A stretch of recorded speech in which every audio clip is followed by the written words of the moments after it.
안녕하세요. 미래를 설계하라 경제잡학사전 진행의 김혜주입니다. 오늘은 노무와 소라영 두 분의 아나운서와 함께 경제 이야기 나눠보도록 하겠습니다. 어서 오세요. 안녕하세요.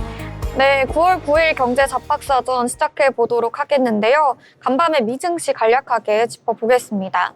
뉴욕 증시는 관세 정책과 고용 지표 그리고 유럽발 정치 변수에 주목하면서 혼조 속에 상승 마감했습니다. 트럼프 대통령이 일부 전략 품목에 대해 관세를 면제하는 행정명령을 발표하면서 증시는 장 초반부터 힘을 받았는데요. 이번 조치는 리튬, 코발트, 히토류 같은 핵심 소재를 중심으로 미국과 긴밀한 협력 관계를 맺은 국가들에겐 혜택을 주고 중국, 베트남 같은 경쟁국들은 배제한 것이 특징입니다. 공급망 안정을 겨냥한 이번 정책에 따라 관련 업종이 호재를 보았습니다. 여기에 고용 불안 신호가 더해지면서 연준의 금리 인하 기대감도 커졌습니다. 뉴욕 연은 조사에서 새로운 일자리를 찾을 수 있다는 응답이 역대 최저치를 기록했고요. 장기 실업자 수도 크게 늘어난 것으로 나타났습니다. 이에 따라 9월의 금리 인하 가능성은 100%로 반영이 됐고요. 연말까지 세 차례 인하 기대도 확대되면서 국채금리는 하락했고요. 달러화는 약세 흐름 보였습니다.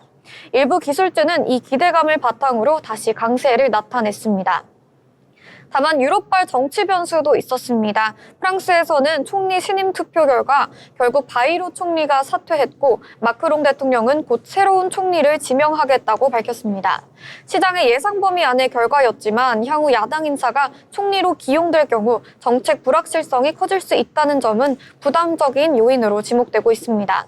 그럼에도 단기적으로는 정치 재정비 기대에 유로화가 강세를 보이며 시장이 안정을 되찾는 모습이었습니다.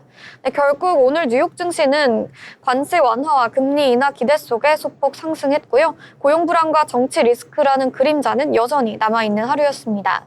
네, 이렇게 간략하게 글로벌 경제 흐름 살펴봤고요. 이어서 좀 더 자세한 미증시 마감 시황 살펴보도록 하겠습니다. 무아 아나운서 전해주시죠. 네, 미증시 마감 시황 전해드리도록 하겠습니다. 뉴욕 증시의 주요 지수는 일제히 상승하는 모습 보여주고 있는데요. 금리 인하 기대만 커지면서 기술주가 강세를 보이는 모습입니다. 8일 뉴욕 증권거래소에서 다우지수는 전장보다 0.25% 오른 4514.95포인트의 거래를 마쳤고요. S&P 500 지수 역시 전장보다 0.21% 상승한 6495.15에 나스닥 지수는 0.45% 뛴 21,798.7포인트의 장을 마쳤습니다. 시장은 전날 발표된 8월 비농업 고용 충격을 소화하며 반등세를 나타내고 있는 모습입니다. 다만 경기 둔화 우려는 여전히 투자 심리를 제약하고 있는데요. 연준 인사들은 오는 9월 연방공개시장위원회 회의를 앞두고 발언을 자제하는 블랙아웃 기간에 들어갔습니다. 시장은 금리 인하 기대를 키우고 있는 상황입니다. 다음으로는 히트맵 열어서 오늘 종목별 움직임 한번 살펴보도록 하겠습니다. 대형 기술주는 혼조세를 보였는데요. 애플, 메타, 알파벳, 테슬라, 그리고 아마존은 1% 안팎으로 하락했고요. 마이크로소프트와 엔비디아는 소폭 상승했습니다. 구글이 크롬을 매각하지 않아도 된다는 법원 결정으로 사흘 동안 10% 넘게 폭등했던 알파벳은 4거래일 만에 약세로 돌아섰습니다. 아이폰 17이 하루 뒤인 9일 공개될 예정인 애플은 0.74% 하락한 237.93달러로 하락했습니다. 브로드컴은 신규 100억 달러 고객 확보 소식에 3.21% 상승하는 모습 보여주고 있습니다. 통신주는 약세를 보이고 있는데요. 헬스케어주에서는 일라이릴리가 1.57% 상승했습니다. 이미소비재는 테슬라 약세에도 불구하고 아마존 강세로 0.53% 상승을 했지만 필수소비재는 0.17% 밀리는 모습입니다. 다음으로 글로벌 이슈 살펴보도록 하겠습니다. 스페이스X는 8일 미국 통신 서비스 업체 에코스타와 50MHz의 무선 주파수 대역 및 글로벌 이동 위성 서비스 주파수 라이선스 계약을 체결했다고 밝혔습니다. 이번 계약으로 스페이스X는 휴대전화와 직접 연결하는 차세대 스타링크 위성망을 개발했다고 하는데요. 이를 통해 전 세계 어디에서나 광대역 통신 인터넷 서비스를 이용할 수 있게 설치를 했다, 이렇게 밝혔습니다. 블룸버그 통신 등은 스페이스X가 에코스타에 약 170억 달러의 현금과 주식을 지급하기로 하고 무선 주파수 대역을 인수했다고 전했는데요. 경영난에 빠져있던 에코스타는 이번 거래로 회생 가능성이 커졌고 이날 뉴욕 증시에서 주가 급등하는 모습 보여줬습니다. 한편 스페이스X의 본격적인 이동 서비스 진출에 따라 기존 사업자들의 시장은 잠식될 것으로 보이고 있습니다. 이날 뉴욕 증시에서 T모바일과 버라이즌 커뮤니케이션스, AT&T는 미국 3대 통신사 주가가 동반 하락하는 모습 보여줬습니다. 일본 증시 대표 느카지수 니케이 225 평균 주가가 9일 장중 최고치를 갈아치웠습니다. 이를 통해 처음으로 44,000선을 넘어서는 모습을 보여주고 있는데요. 지난달 19일 기록한 종전 최고치인 43,876을 돌파하는 모습 보여주었습니다. 8일 미국 금리 인하 기대감에 뉴욕 증시 3대 지수가 모두 강세로 마감한 것이 투심에 영향을 준 것으로 풀이됩니다. 이에 더해 이시바 시게루 총리가 사임을 표명하며 차기 정부에서는 재정 확장 정책을 펼칠 것이라는 기대감이 전반적으로 펴지고 있습니다. 이를 통해 해외 투자자들의 매수세가 유입되다고 니케이는 분석하고 있는 상황입니다. 그리고 엔비디아가 8일 이례적인 목표 주가 하향을 당했습니다. 이날 시티그룹의 애널리스트인 아티프 말릭은 엔비디아에 대한 투자 의견은 매수로 유지를 하면서 목표 주가는 210달러에서 200달러로 하향 조정했습니다. 그는 브로드컴과 오픈AI의 거래가 엔비디아에 잠재적으로 120억 달러의 매출 감소로 이어질 수 있다 이렇게 분석을 했습니다. 그리고 테슬라 소식입니다. 테슬라의 미국 시장 점유율이 38%까지 떨어졌습니다. 이를 통해 8년 만에 최저 수준으로 떨어졌다는 소식이 있는데요. 이에 테슬라 주가 당연히 영향받았고 1% 하락했습니다. 8일 로이터는 시장 조사업체 콕스 오토모티브의 자료를 인용해 한때 80%를 넘겼던 테슬라의 미국 자동차 전기 시장 점유율이 지난 8월 38%로 떨어졌다고 전했습니다. 이는 테슬라가 저가 전기차 모델 출시를 계속 미루고 있는 배경 때문이라고 풀이할 수가 있을 것 같은데요. 라인업 자체는 노후된 반면 경제상들은 새로운 경제차 모델을 쏟아내고 있어 이 같은 영향이 주가에 반영된 것으로 분석했습니다. 네, 그럼 이어서 M7 종목별 이슈 분석해 보도록 하겠습니다. 먼저 아마존 소식입니다. 아마존이 콜롬비아 배달 스타트업 라피의 지분을 인수하며 중남미 전자상거래 시장 공략에 나섰습니다. 8일 블룸버그 통신 보도에 따르면 이번 파트너십은 아마존의 유통기술 인프라와 라피의 라스트마일 배송망을 결합하는 전략적 협력이다 이렇게 분석할 수 있을 것 같은데요. 이번 계약은 아마존이 항공사, 유통업체, 전자제품 제조사 등에 이어 파트너 기업에 직접 투자하는 일련의 행보의 연장선으로 평가됩니다. 다음은 테슬라 이슈입니다. 한때 미국 전기차 시장의 80% 이상을 장악했던 테슬라가 급격한 점유율 하락을 겪고 있습니다. 테슬라는 지난 8월 기준 미국 전기차 판매량의 38%를 차지했는데요. 2017년 10월 이후 처음으로 40% 아래로 떨어지는 모습을 보여줬습니다. 전문가에 따르면 테슬라가 AI와 로봇 기업으로의 전환을 추진을 하고 있긴 하지만 자동차 기업으로 신차 출시가 더디다는 점에서 점유율 하락은 불가피한 것으로 분석됐습니다. 테슬라는 저가형 EV 모델 출시 계획을 연기하거나 취소하는 등 이제 핵심 시장 공략에서는 한 발 물러선 상태고요. 지난해 출시된 사이버 트럭 이후 새로운 모델이 나오고 있지 않는 상황입니다. 미국 전기차 시장은 여전히 성장세인 와중에 테슬라의 성장세는 좀 둔화됐다 이렇게 보시면 될 것 같습니다. 다음으로 구글 관련 소식입니다. 구글이 차세대 인공지능 검색 기능 AI 모드의 한국어 버전을 9일 정식으로 출시합니다. 구글은 지난 5월 AI 모드를 출시한 이후 이날 업데이트로 한국어, 힌디어, 일본어, 포르투갈어 등을 지원하게 됐습니다. 특히 질문을 세부 주제로 나눠서 동시에 여러 검색을 시행하는 기술을 적용했는데 이를 통해 주목을 받고 있는 상황입니다. 네, 이렇게 M7 이슈 살펴봤는데요. 미증시는 전반적으로 연준의 금리 인하 기대감에 기술주가 강세를 보인 상황이었습니다.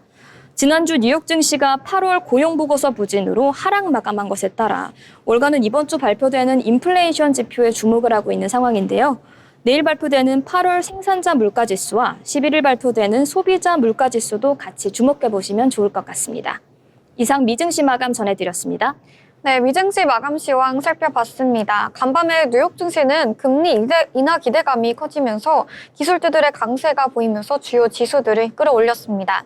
오늘 우리 시장 어떤 영향 미칠지 저희와 함께 체크해 보시면 좋겠습니다. 이어서 저희는 기업에 대해 알아보는 시간 가져볼 텐데요. 라영 아나운서, 오늘은 어떤 기업일까요?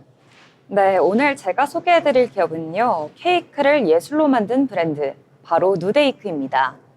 단순한 디저트가 아니라 패션과 아트, 그리고 푸드가 결합된 실험적인 무대. 젠틀몬스터가 만든 세계관 안에서 누데이크는 지금 새로운 문화를 창조하고 있습니다. 누데이크는 2020년 서울 청담동에 첫 플래그십 스토어를 열며 등장했습니다. 창립자는 젠틀몬스터를 만든 김한국. 그가 이끄는 II 컴바인드 그룹은 젠틀몬스터, 템버린즈, 그리고 누데이크로 세계관을 확장했습니다. 누데이크의 철학은 간단합니다. 푸드도 예술이 될 수 있다. 여기서 케이크는 단순한 디저트가 아니라 전시작품처럼 연출됩니다. 실제로 매장에 들어서면 카페라기보다 갤러리 같은 공간이 펼쳐지죠. 네, 누데이크가 바로 유명해진 건 바로 이 피크 케이크입니다. 산맥 같은 조형미를 가진 이 케이크는 SNS에서 인증샷 성지로 퍼지며 폭발적인 인기를 이끌었습니다. 그 외에도 푸드와 조형물의 경계를 허무는 메뉴들이 먹는 경험을 넘어 보는 경험까지 확장시키고 있습니다. 누데이크는 단독으로 존재하지 않습니다. 젠틀몬스터 매장과 함께 전시되거나 템버린즈와 협업하며 패션, 뷰티, 푸드를 하나의 예술적인 무대로 연결합니다. 즉, II 컴바인드 그룹은 브랜드 하나하나를 모듈처럼 쌓아 하나의 거대한 크리에이티브 유니버스를 구축하고 있는 겁니다. 하지만 누데이크의 과제도 분명합니다. 독창적인 콘셉트는 강력하지만 대중적인 확장성은 아직 제한적입니다. 고급화 전략에 치중한 만큼 지속 가능한 글로벌 확장이 필요하죠. 또한 아트와 푸드와의 경계라는 실험이 일시적인 트렌드에 그치지 않고 어떻게 브랜드 유산으로 자리 잡을 수 있을지가 관건입니다. 앞으로 누데이크는 단순한 카페를 넘어 글로벌 팝업 전시, 패션 뷰티와의 협업, 그리고 문화 콘텐츠 플랫폼으로 진화할 가능성이 큽니다. 즉, 케이크 하나로 시작됐지만 그 끝은 K 크리에이티브 라이프스타일 전체로 확장될 수 있는 것이죠. 먹는 즐거움, 보는 즐거움, 그리고 새로운 문화적 경험. 누데이크는 단순한 디저트 브랜드가 아니라 젠틀몬스터 그룹이 그리는 예술적 세계관의 또 다른 언어입니다. 케이크 한 조각이 예술로, 그리고 글로벌 트렌드로 확장되는 순간 그 중심에 누데이크가 있습니다. 이상 오늘의 기업로그였습니다. 네, 오늘의 기업 로그 누데이크에 대해서 알아봤습니다. 이어서 오늘 나온 경제 이슈들도 짚어드릴 텐데요. 오늘 어떤 뉴스 준비하셨을까요? 네, 오늘 경제 이슈 전해드리는 경제 브리핑 시간입니다. 다음으로 SK 하이닉스 관련 헤드라인 소개해드릴 건데요. 다올투자증권은 8일 SK 하이닉스에 대해 6세대 고대역폭 메모리에서도 초기 공급 주도권을 확보할 것이다 이렇게 전망했습니다. 투자 의견 매수와 목표 주가 35만 원은 유지됐고요. 연구원은 엔비디아 루빈 제품 출시 및 양산 시점의 지연이 없다는 점이 확인되었고, 이에 따라 HBM 공급 과잉의 우려는 축소될 수 있다 이런 전망을 내놓았습니다. 더불어 내년 HBM 공급 물량 및 가격 협상은 9월에서 10월 중으로 확정될 것으로 예상이 되는데요. 우려 요인 해소 과정이 곧 전개될 것이다 이런 분석 나오고 있는 상황입니다. 이어 HBM4에서는 기존 3D 기술 변화는 발생하지만 공정 변화는 크지 않을 것이라고 덧붙였습니다. 기존 후공정 경쟁력이 유효하게 작용할 수 있는 환경이라고 설명을 했는데요. 연구원은 견조한 인공지능 수요에 따른 HBM 효과 외 일반 서버로의 수요도 당초 예상보다는 좀 크게 발생하고 있다 이렇게 분석했습니다. 공급 제약 효과까지 더해지면서 범용 제품도 우상향 흐름을 보이고 있는 상황입니다. 다음 소식은 삼성바이오로직스 관련 뉴스입니다. 삼성바이오로직스의 대표이사가 9일 공시를 통해 미국 소재 제약사와 12억 9,464만 달러 규모의 위탁 생산 계약을 체결했다고 밝혔습니다. 이번 계약은 창립 이래 두 번째 규모로 지난 1월 유럽 제약사와 맺은 약 2조 원 규모의 계약에 비해 초대형 수주 계약이었는데요. 계약 기간은 2029년 12월 31일까지입니다. 고객사와 제품명은 비밀 유지 조항에 따라 공개되지 않았습니다. 특히 삼성바이오로직스는 이로써 올해 누적 수주 금액 5조 2,435억 원을 기록했는데요. 8개월 만에 전년도 수주 금액을 넘어서는 기록을 기록했습니다. 창립 이래 누적 수주 총액도 200억 달러를 넘어섰습니다. 특히 삼성 바이오로직스는 글로벌 경기 둔화, 관세 영화 등 바이오 업계 전반의 경영 불확실성이 날이면 날로 갈수록 커지는 상황이라고 분석했는데요. 이런 상황에서도 연이은 대형 계약을 따낸 상황입니다. 이를 통해 회사의 경쟁력과 이에 대한 시장의 신뢰를 다시 한번 증명해냈다. 이런 긍정적인 뉴스로 풀이할 수 있을 것 같습니다. 다음 뉴스는 하반기 코스피 분석 관련 기사입니다. 하반기 미국의 기준금리가 2차례 인하되면서 코스피의 박스권 강세장이 이어질 것이다. 이런 증명이 나오고 있는데요. 코스피의 상승 모멘텀은 약화됐지만 유동성 확장 국면을 감안하면 강세장 흐름 자체에는 큰 변화가 없을 것으로 분석되고 있습니다. 하나증권 리서치센터장은 9일 서울 여의도 한국거래소에 열린 기자간담회에서 모멘텀 약화로 강세장 속 박스권이 형성될 것이라며 하반기 코스피 예상 밴드는 3,020에서 3,300포인트라고 분석했습니다. 미국의 고용시장 부진을 감안하면 연방준비제도의 기준금리 인하로 유동성 확장세 자체가 지속될 것으로 분석됐습니다. 예상 시점은 9월과 11월 각각 25bp 내릴 것으로 봤고요. 유망업종으로는 과거 코스피가 박스권에 머물 때 주가가 높았던 업종의 공통적인 특징이었던 2개 분기 연속 이익 증가와 이익 증가율 턴어라운드 기업이 될 것으로 분석하고 있는 상황입니다. 코스피 내 이익 성장이 지속되는 업종은 조선과 제약 바이오가 꼽혔고요. 이익 턴어라운드 기대 업종은 소프트웨어와 화학, IT 하드웨어, 그리고 에너지가 제시됐습니다. 다음 소식은 금감원 직원들의 집회 관련 기사입니다. 금감원 직원들은 9일 오전 서울 여의도 금감원 1층 로비에서 조직 개편을 철회해야 하는 집회를 벌였습니다. 600명이 넘는 직원들이 검은색 상의를 입고 피켓을 든 상태로 집회를 진행했는데요. 약 50분간 구호를 외치는 방식으로 집회는 이어졌습니다. 정부의 조직 개편에 대한 금융감원들의 직원들의 반발이 집단 행동으로 이어지고 있다. 이렇게 풀이가 되는 상황인데요. 이들은 출근길 집회에서 마주친 이찬진 금감원장을 향해 조직 개편 입장을 밝혀달라고 요구했지만 이 원장은 묵묵부답이었습니다. 직원들은 금융소비자원 분리 철회와 공공기관 지정 철회, 그리고 내부 비상대책위원회 구성 등을 요구하고 있습니다. 이에 노조 측은 금소원 분리는 금융소비자 보호에 오히려 역행한다며 감독기구 독립성을 훼손하는 공공기관 지정은 철회되어야 한다. 이렇게 주장했습니다. 이 자리에서는 직원들의 성토가 쏟아지기도 했는데요. 사모펀드 사태 당시 옵티머스 자산운용 검사를 담당했던 한 직원은 사기적 부정거래가 영업행위 검사를 통해 확인되면서 분쟁조정 배상을 100% 받을 수 있었던 것이다라고 언급했습니다. 영업행위 감독과 금융소비자 보호는 별개가 아니다. 유기적으로 이어져 있는 것이다. 라고 또 한 번 강조하는 모습을 보여줬는데요. 다른 직원은 금감원 내 감독국, 검사국, 금융소비자 보호처까지 모두 금융사 보이저를 위해 운영하는 조직이라고 주장했습니다. 지금까지 뉴스브리핑 전해드렸습니다. 네, 뉴스브리핑 전해주셨습니다. 저희와 함께 오늘 나온 이슈들 하나하나 체크해 보시면서 투자에 참고해 보시면 좋겠습니다. 아울러 본 방송에서 제공하는 정보는 투자 판단에 대한 조언일 뿐 해당 종목의 가치, 상승 또는 하락을 보장하지 않습니다.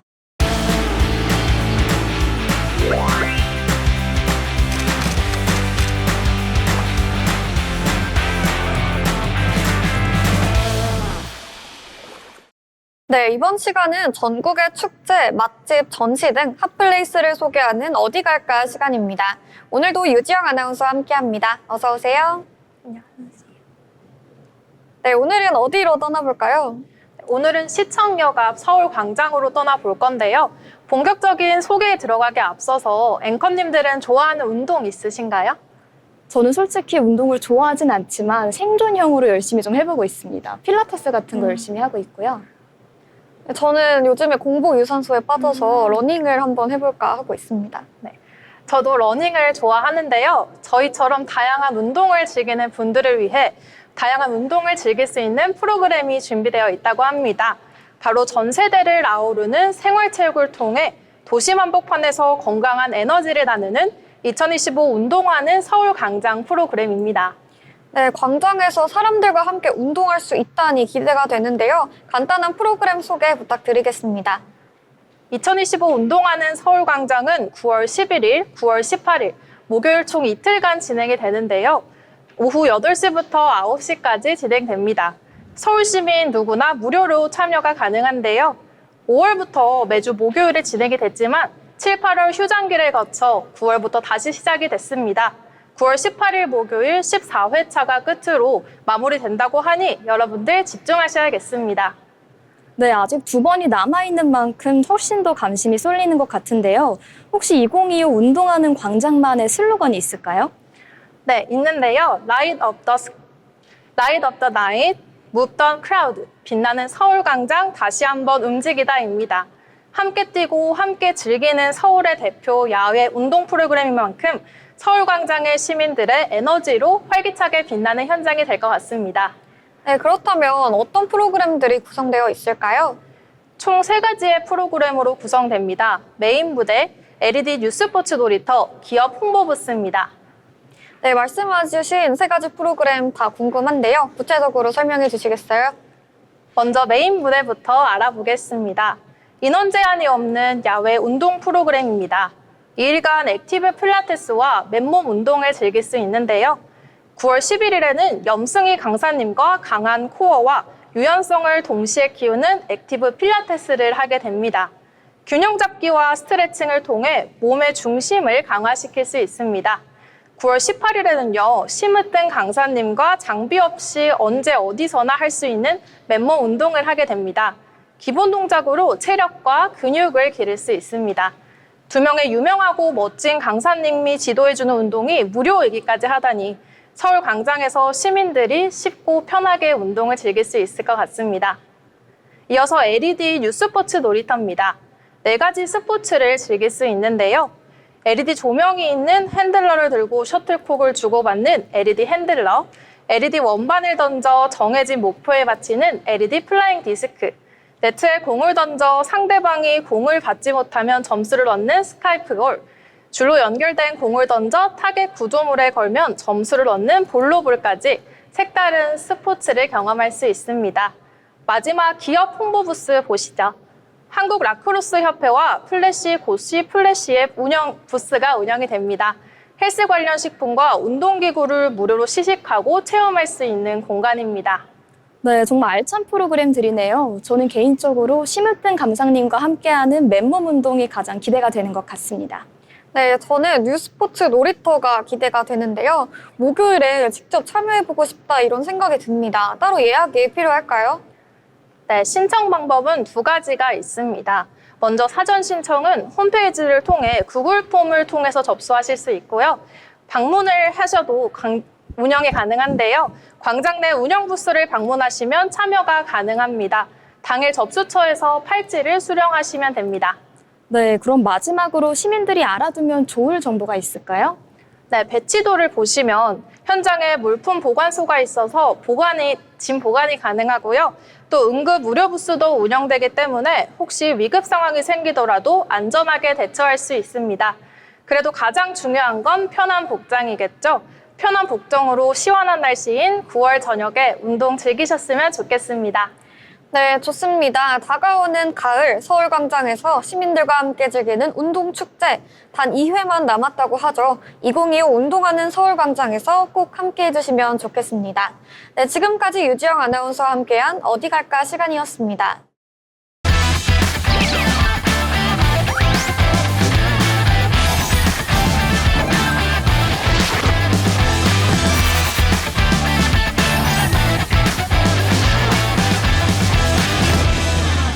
네, 이번 시간은 투자의 고수가 되고 싶은 아나운서들의 경제 이야기, 주식 이야기 나눠보는 시간입니다.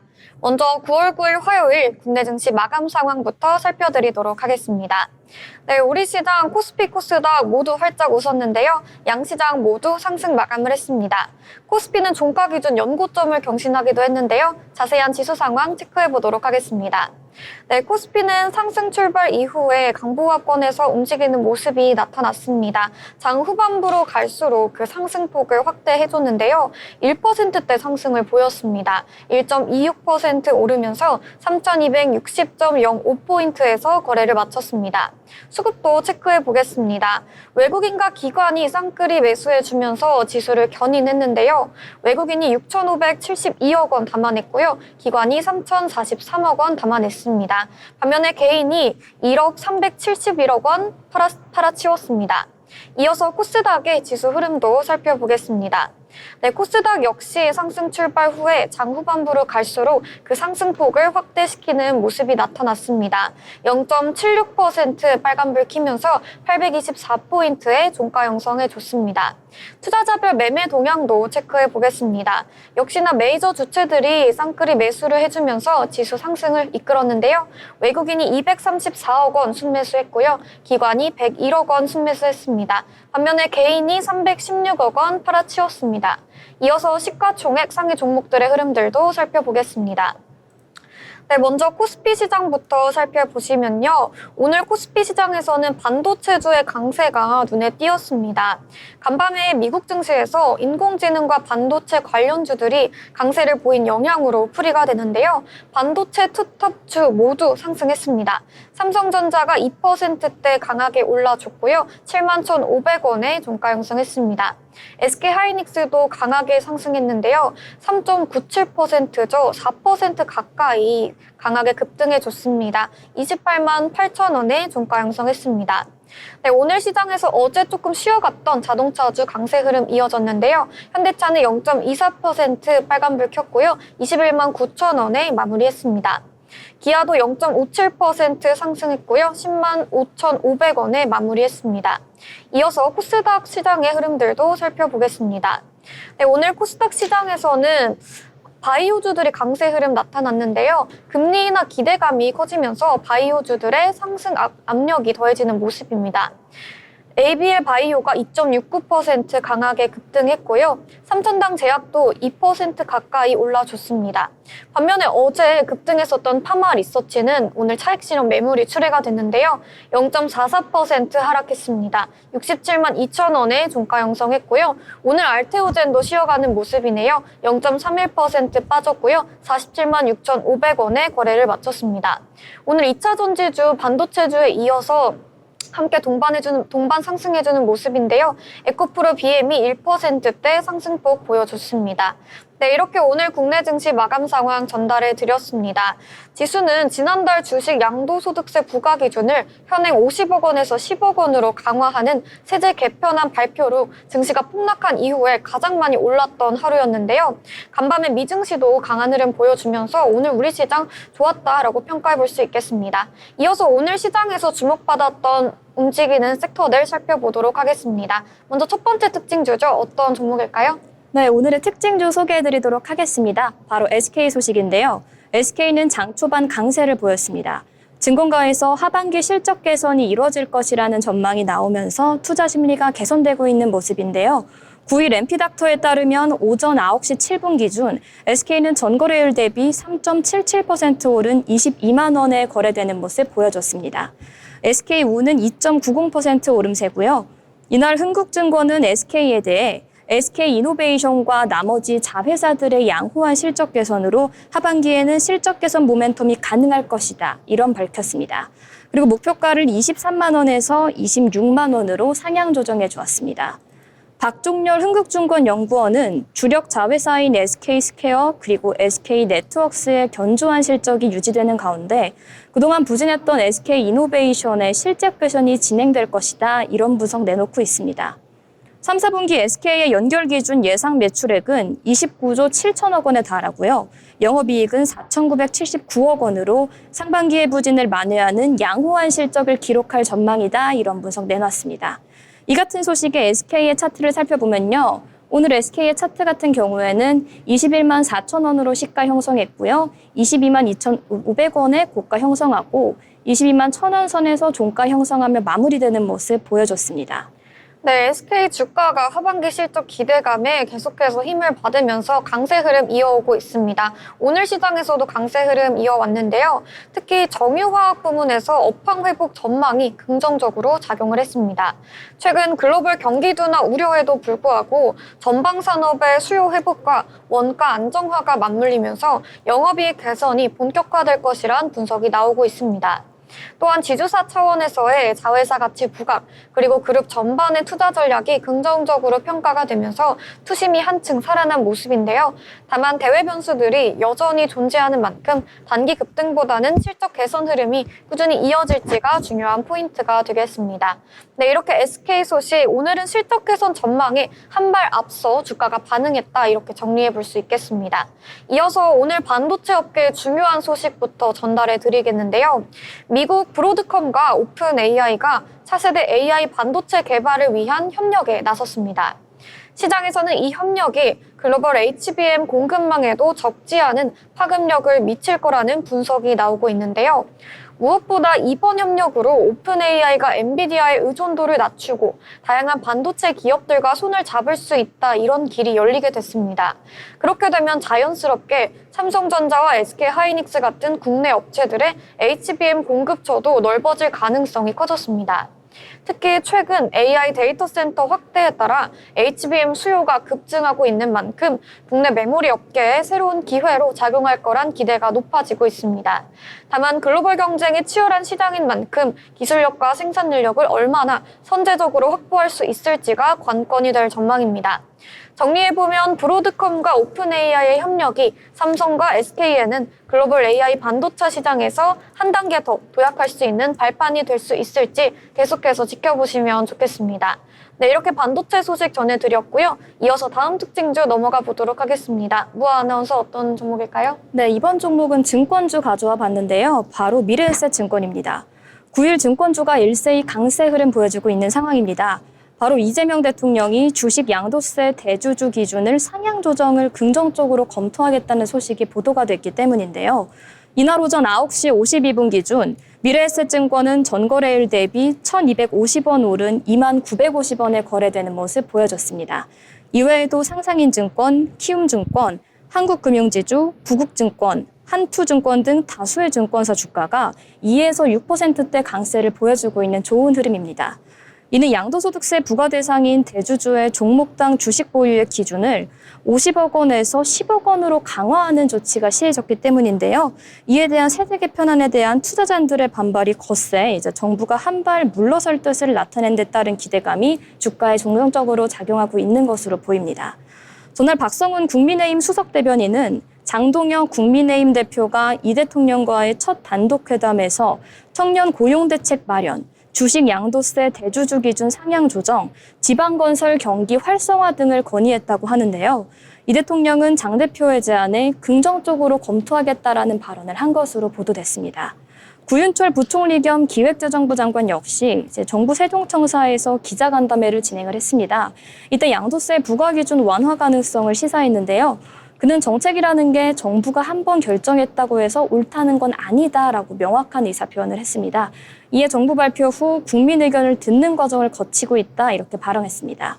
이 같은 소식에 미래에셋증권 주트 살펴보시면요. 고가는 22,050원 선에서 형성됐고요. 여기서 상승분 약간 반납하면서 21,950원 선에서 종가 형성하며 마무리됐습니다.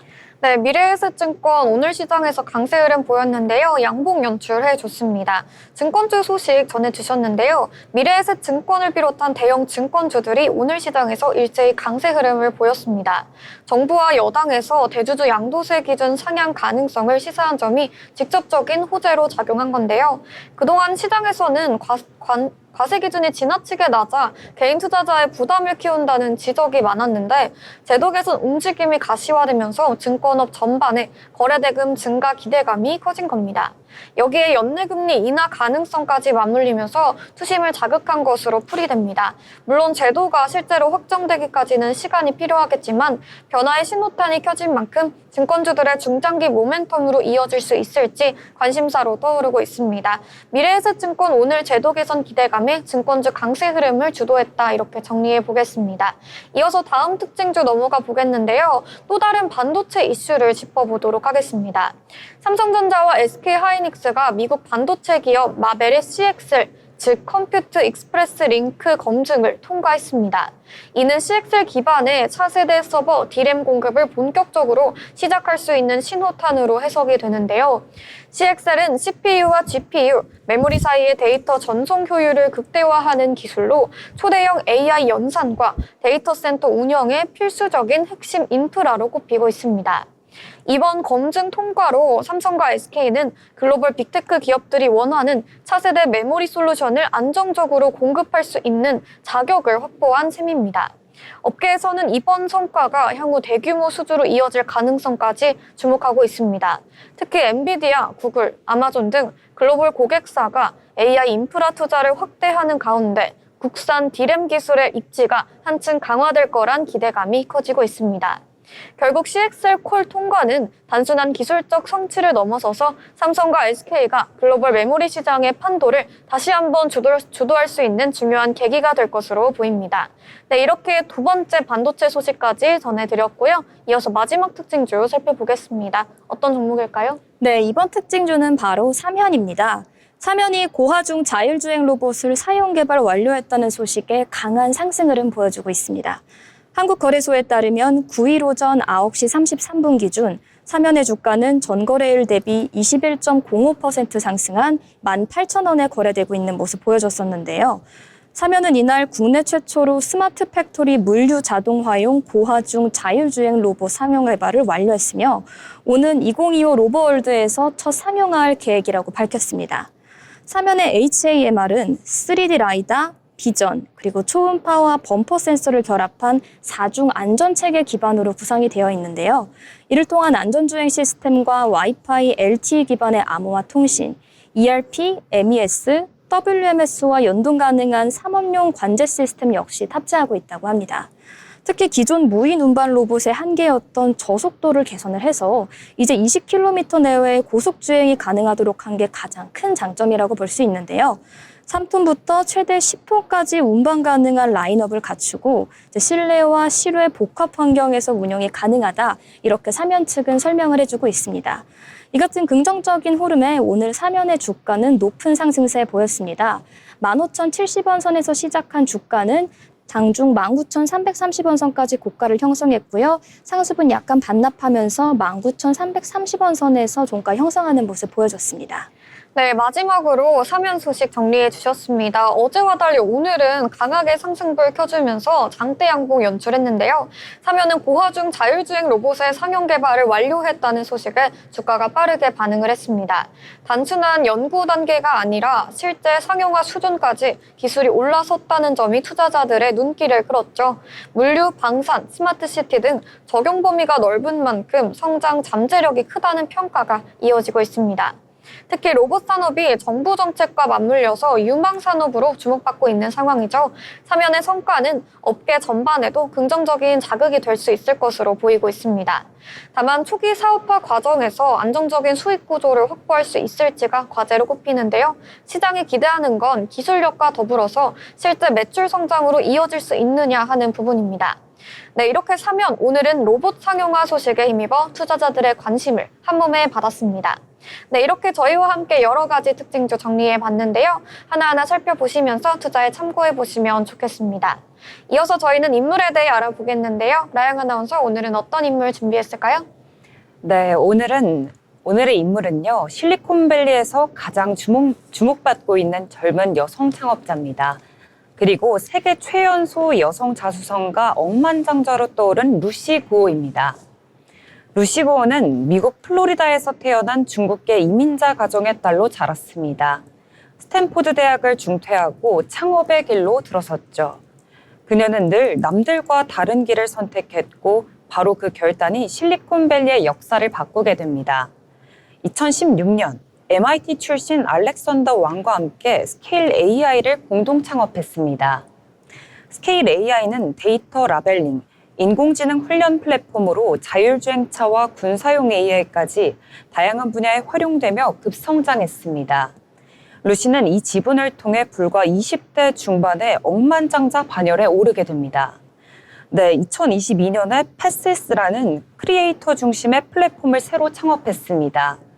특징은 크리에이터가 수익의 90%를 유지할 수 있도록 설계된 구조.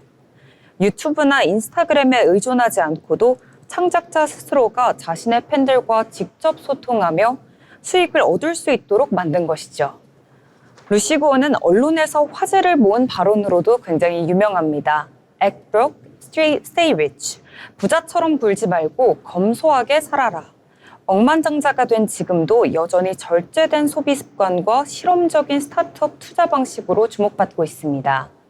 즉, 재산을 지키는 방식마저 창업가적인 철학으로 이어가고 있는 것이죠. 물론 그녀의 길에는 찬사만 있는 것은 아닙니다.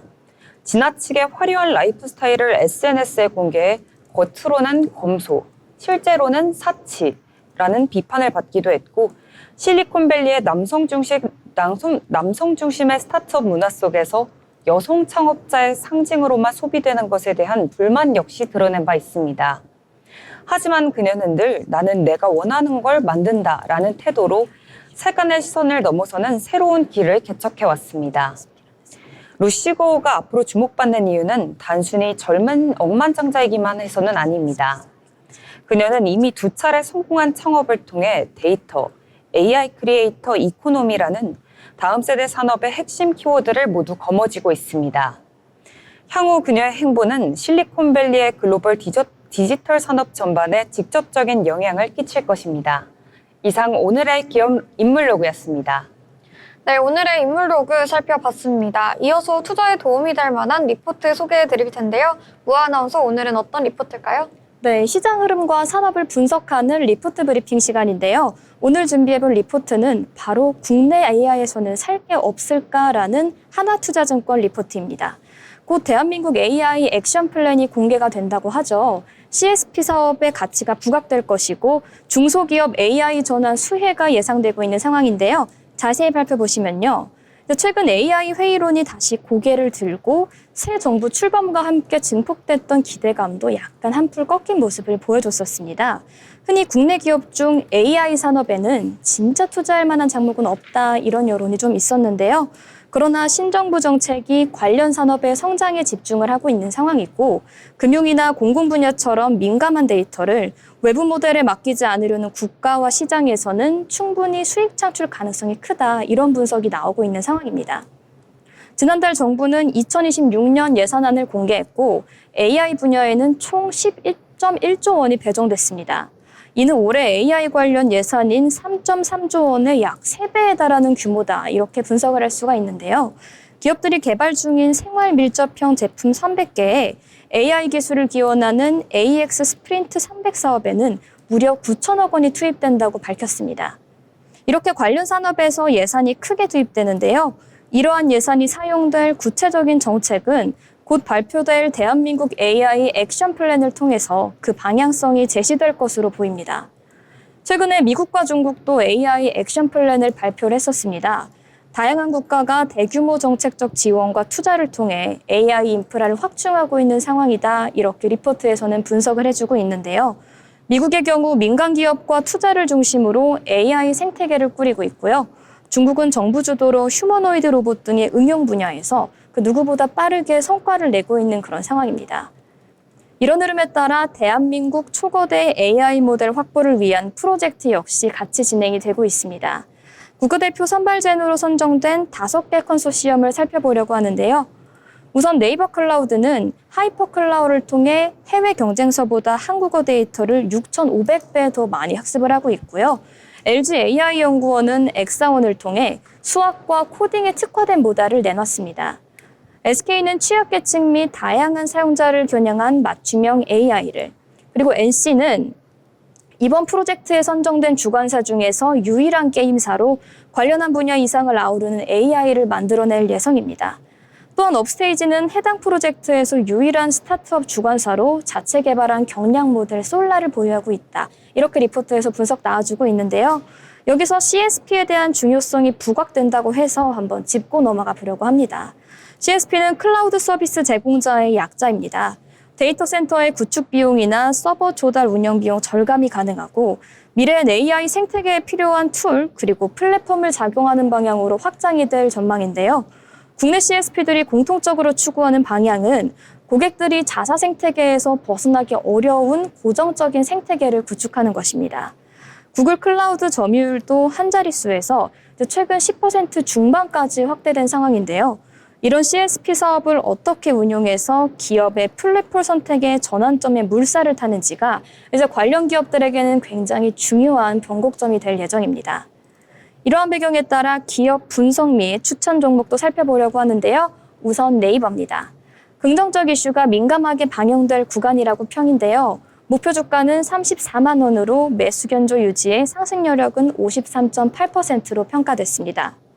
특히 하반기에는 컬리 제휴가 시작되고 엔터프라이즈 사업이 본격화되기 때문에 네이버페이의 사업 확장 등이 기대되고 있는 상황입니다.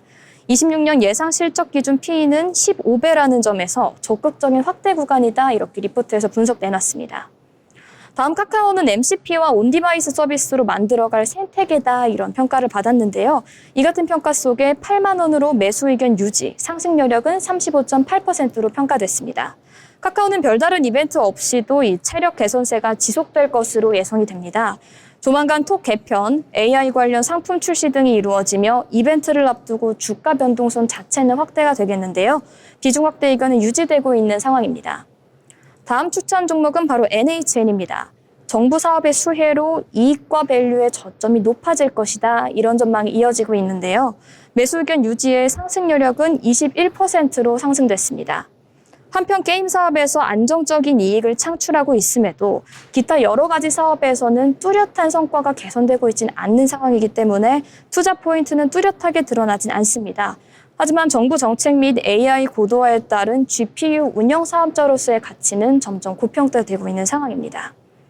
이번에는 삼성 SDS인데요. 정부 정책 방향 속에 꼭 필요한 CSP와 MSP를 갖추고 있다. 이런 긍정적인 평가를 받고 있습니다. 역시 매수 의견 유지했고 목표 주가는 18만 원이고 상승 여력은 23%로 평가됐습니다. 국내외 클라우드 데이터 센터의 서버 수요가 높아지는 와중에 국내 CSP 클라우드 산업의 유지 가능성으로 입지를 유축하고 있어 긍정적인 전망이 평가됩니다. 마지막으로 더존 비즈온 소개해드리려고 하는데요. 중소기업 AI 전환 정책 수혜에 따른 기대감이 투심에 반영될 것으로 보입니다. 목표 주가는 9만 5천 원에 매수 의견은 유지로 평가되고 있습니다. 해당 회사의 사업은 중소기업 경기와 밀접한 연관을 나타내는데요. 최근 정부의 정책 방향성이 국가와 민간 협력, 소상공인, 중소벤처기업 관련 활성화에 포커스가 되고 있는 만큼 이 모든 키워드를 아우르고 있는 회사기에 좀 더 긍정적인 전망 기대해봐도 될 것 같습니다.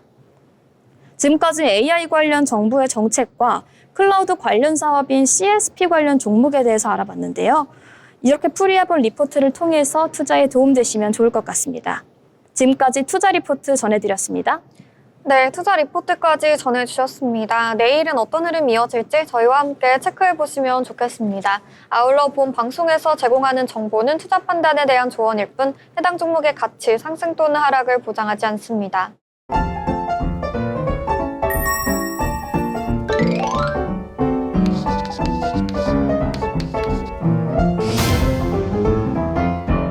네, 오늘의 마지막 순서 오늘장 한 줄평 시간입니다. 한 분 한 분 오늘 시장에 대해서 이야기 나눠보겠는데요. 먼저 무아 아나운서 오늘 시장 어떻게 보셨을까요? 네, 저는 오늘 시장은 빨간 맛이다 이렇게 정의를 해보고 싶습니다. 미증시와 코스피, 코스닥 양대 시장 모두 전반적으로 빨간불 켜지는 모습 보여줬는데요. 이러한 긍정적인 흐름 쭉 이어질 것으로 풀이됩니다. 네, 맞습니다. 오늘 우리 시장 미증시를 따라가면서 상승해줬습니다. 이어서 라영 아나운서 이야기도 들어보겠습니다. 네, 저도 굉장히 비슷하게 요약을 해봤는데요. 양시장 오늘 둘 다 상승 마감했잖아요. 그러니만큼 오늘 양시장 모두 반긋 이렇게 요약해보겠습니다. 네, 좋습니다. 이번 주 중반에 다다르면서 오늘 우리 시장 강하게 상승불 켜줬습니다. 내일도 상승하는 모습 이어질지 저희와 함께 체크해보시면 좋겠습니다. 네, 저희가 준비한 소식은 여기까지입니다. 내일도 더 알찬 소식으로 찾아뵙도록 하겠습니다. 시청해주신 여러분 고맙습니다.